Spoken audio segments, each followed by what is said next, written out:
تک خطاب کر رہا ہے، ان کی یہ بات ہو رہی ہے۔ اب جب میں نے اعلیٰ حضرت کے یہ لفظ دیکھے تو میں نے پرانی تفاسیر کو دیکھا تو مجھے ہر طرف یہ حقیقت نظر آئی۔ مثال کے طور پر جلالین دیکھ لو، وہاں پر ما اصاباکا کے بعد بریکٹ میں لکھا ہوا ہے ایھا الانسان،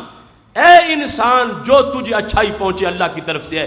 اے انسان جو تجھے برائی پہنچے وہ تیری طرف سے ہے۔ تو بات انسان کی ہے، انسانوں کی جان کی بات نہیں ہے۔ اس بنیاد پر دیکھو اعلیٰ حضرت فاضل بریلوی رحمۃ اللہ علیہ کا انداز کہ انہوں نے ترجمہ کیا، اور ترجمے کے اندر ان تمام امور کو کتنی مہارت کے ساتھ انہوں نے بیان کیا ہے۔ چونکہ وقت بہت زیادہ ہو رہا ہے، آپ کی بھی ٹائم کو پیش نظر رکھے ہوئے ہوں، اب صرف ایک آیت بیان کرتے ہوئے اپنی گفتگو کو ختم کرتا ہوں۔ اعلیٰ حضرت فاضل بریلوی رحمۃ اللہ علیہ نے جہاں پر سید عالم نور مجسم شفیع معظم صلی اللہ علیہ وسلم کی عظمت کو اجاگر کرتے ہوئے عام لوگوں کے مقابلے میں کتنا حسین ترجمہ کیا، اور اس ترجمے کے ایک ایک لفظ سے انہوں نے حقیقت کو واضح کیا۔ سورہ کہف آیت نمبر 28 اللہ ارشاد فرماتا وَاصْبِرْ نَفْسَكَ مَعَ الَّذِينَ يَدْعُونَ رَبَّهُمْ بِالْغَدَاوَةِ وَالْعَشِيِّ يُرِيدُونَ وَجْهَهُ وَلَا تَعْدُ عَيْنَاكَ عَنْهُمْ تُرِيدُ زِينَةَ الْحَيَاةِ الدُّنْيَا۔ ترجمہ کیا ہے؟ وَاصْبِرْ نَفْسَكَ، آپ اپنے آپ کو انہی کے ساتھ رکھیں، یدعون ربہم، جو اپنے رب کو پکارتے ہیں صبح بھی پچھلے پہر بھی، یریدون وجہا، وہ اپنے رب کی رضا چاہتے ہیں، ولا تعد عیناک عنہم، تمہاری آنکھیں انہیں چھوڑ کے آگے پیچھے نہ جائیں، ترید زینت الحیات الدنیا، یہ لفظ ہیں قابل غور، تریدو۔ ترجمہ قرآن کے علاوہ ویسے علیحدہ علیحدہ ایک لفظ کا ترجمہ تمہیں سناتا ہوں جس کی بنیاد پہ لوگ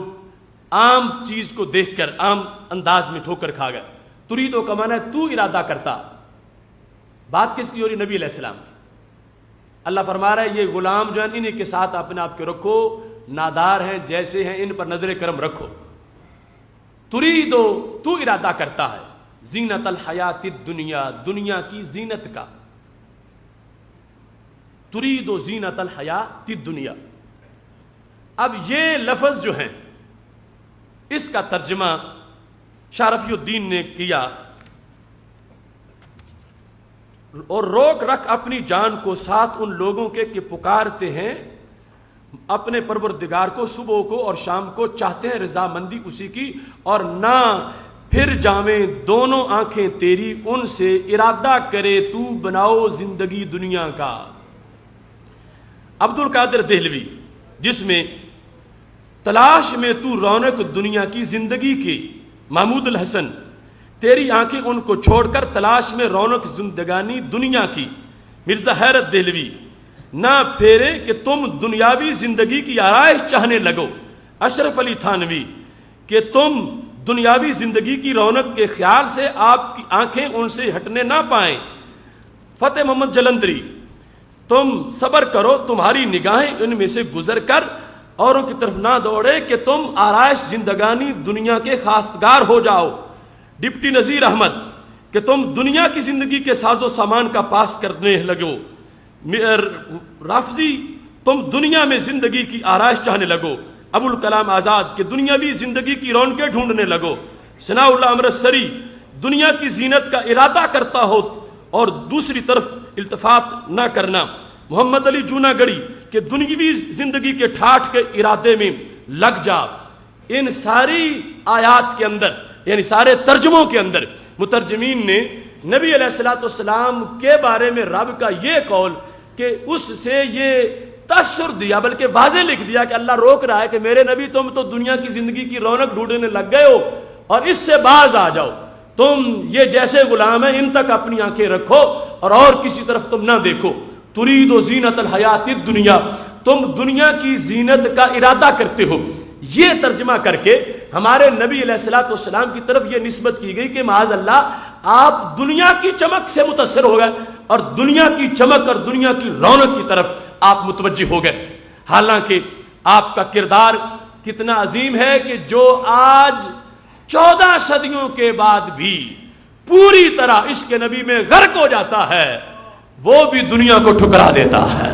اس کے نزدیک بھی دنیا کی کوئی حیثیت نہیں ہوتی، سرکار کا تو اپنا مقام ہی بہت بڑا، ان کے صحابہ کا استغنا، اہل بیت کا استغنا، کیا انداز ہے۔ شرح سنہ کے اندر کتاب الفضائل میں یہ حدیث شریف موجود ہے۔ سید عائشہ صدیقہ رضی اللہ تعالی عنہا سے میرے نبی علیہ السلام نے فرمایا تھا، یا عائشہ تو لو شئت لصارت مائی جبال الذہب، اگر میں چاہتا تو میرے ساتھ سونے کے پہاڑ موبائل سروس میں رہتے، میں جدھر جاتا 7 پہاڑ میرے ہوتے۔ میرے پاس اللہ کی طرف سے فرشتہ آیا اور اتنا اونچے قد والا تھا کہ فرشتے کی کمر کعبے کی چھت تک مجھے نظر آ رہی تھی۔ فقال ان ربک یقرئ علیک السلام، اس نے کہا تمہارا رب تجھے سلام دے رہا ہے، ویقول، فرما رہا ہے، ان شئت نبیا عبدا وان شئت نبیا ملکا، چاہو تو عبد نبی بنو، چاہو تو بادشاہ نبی بن جاؤ، میں تمہیں اختیار دے رہا ہوں۔ فنظرت الی جبریل، میں نے جبریل سے مشورہ کیا تو جبریل نے کہا بادشاہ نبی نہیں عبد نبی ہونا اچھا ہے۔ اگر میں چاہوں تو میرے لیے تو احد پہاڑ سونے کا ہوتا، میں جدھر جاتا یہ سونا ساتھ ہوتا۔ میں نے اپنی مرضی سے سونے کو چھوڑا ہے اور میں نے اپنی مرضی سے فقر کو پسند کیا ہے۔ ایسے ہی دوسرے مقام پر ہمارے محبوب علیہ الصلوۃ والسلام ارشاد فرماتے ہیں، ترمذی کی کتاب الزہد میں یہ حدیث شریف موجود ہے، فرمایا اراد علی ربی لیجعل علی بطحا مکہ ذہبا، مجھے میرے رب نے پیشکش کی کہ میں بطحائے مکہ مکمل سونے کا بنا دیتا، بطحا سونے کا بناتا ہوں۔ قلت لا یا رب، میں نے کہا نہیں میرے اللہ، میرے لیے تو سونے کے پہاڑ مت بنا، اشبع یوما و اجوع یوما، مجھے لطف تب آتا ایک دن کھا لوں ایک دن بھوکا رہوں، میں سونے نہیں چاہتا۔ رب کی طرف سے پیشکش بھی ہے اور پھر بھی سرکار کہتے ہیں مجھے نہیں چاہیے۔ اب جن کا باطن اتنا روشن ہو ان کے بارے میں یہ کہنا کہ تم زندگی کی چمک میں گرفتار ہو گئے ہو، تم دنیا کی زینت لینا شروع ہو گئے ہو اور زینت چاہنا شروع ہو گئے ہو، یہ کس طرح ہو سکتا ہے کہ جن کا باطن اتنا مطمئن ہے، یہاں تک کہ جس وقت بالا خانے میں مدینہ شریف میں رہائش رکھی ہوئی تھی حضرت عمر رضی اللہ تعالیٰ عنہ اوپر جس وقت عیادت کے لیے گئے، اور ترمذی میں شرح السنہ میں حدیث شریف موجود ہے، دیکھا میرے نبی علیہ السلام کے مبارک بدن پر کھجور کے پتوں کی چٹائی کے نشان بنے ہوئے تھے۔ حضرت عمر کو بڑا افسوس ہوا اور کہنے لگے یا رسول اللہ لو اتخذنا لکا وطا، کاش کہ آپ اجازت دیں تو ہم کوئی چٹائی لے آئیں، عرش سے مقدس بدن ہے اور اوپر نشان رسیوں کے بنے ہوئے ہیں، وہ کیسر و کسرا کی قالینیں، اور ادھر تم رب کے محبوب، اور اس طرح کی صورتحال۔ جب میرے نبی علیہ الصلوۃ والسلام نے یہ جملہ سنا فرمایا چپ کر عمر، مالی و مال الدنیا، میرا دنیا کا رشتہ کیا ہے آپس میں۔ اور ایک مقام پر جھنجھوڑا، عمر اب بھی جاہلیت والی باتیں کر رہے ہو، کیا ہے دنیا کی میرے سامنے حیثیت، اور تم نے میرے بدن کو دیکھ کر ایسا کہنا شروع کر دیا، وہ کیسر و کسرا والے ان کے لیے سب کچھ دنیا میں ہے، اللہ نے ہمارے لیے دنیا بھی بنائی ہے عقبہ بھی بنائی ہے۔ اب اتنا روشن ضمیر، اتنا تقدس، اتنی میرے محبوب علیہ الصلوۃ والسلام کی دنیا سے بے رغبتی، اور ساتھ آ جائے ترید و زینت الحیات الدنیا کہ تم تو دنیا کی زندگی کا ارادہ کر رہے ہو، یہ پھر کیسے مطابق ہو سکتا ہے؟ باقی ترجموں والوں کے ترجمے تم نے دیکھ لیے۔ اعلی حضرت فاضل بریلوی رحمۃ اللہ علیہ نے